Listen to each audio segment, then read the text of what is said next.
স্বাধীনতাকে খুঁজছি কবিতার নাম। আমরা কতটা স্বাধীন সবাই বলে দেবে, সময়ই বলে দেবে। সকাল বিকাল দুপুর সন্ধ্যায় আমি ওই স্বাধীনতাটাকে খুঁজছি।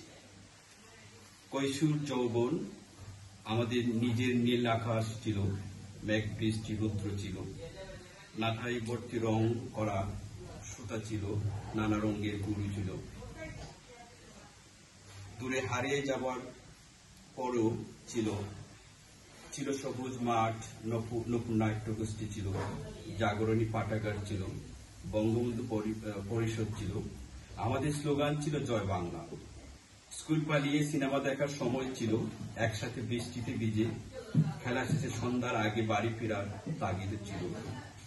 সন্ধ্যায় মাগরিবের নামাজ পড়ে নিয়মিত পড়ার টেবিলে বসার তাগিদ ছিল।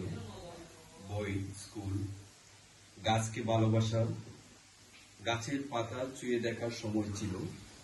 মাইক বাজিয়ে জাফর, মাধবপুর ফ্ল্যাগ, সিলেট শ্রীমঙ্গল চা বাগান দেখা, মাধবকুণ্ড পিকনিকের আনন্দ ছিল।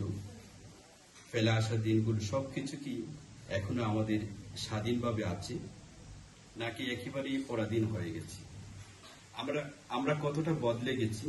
কেউ বা দূরে চলে গেছি, কেউ বা প্রতিষ্ঠিত সমাজের আলোকিত মানুষ, কেউ বা পরপারে। আজ খবরে দেখলাম জয় বাংলা বললে পুলিশ দেয় বাধা। আসলে কি তাই? আমরা কতটা আছি আগের মতোই, কতটা স্বাধীন, কতটা আনন্দময়, সময় বলে দিবে। ধন্যবাদ।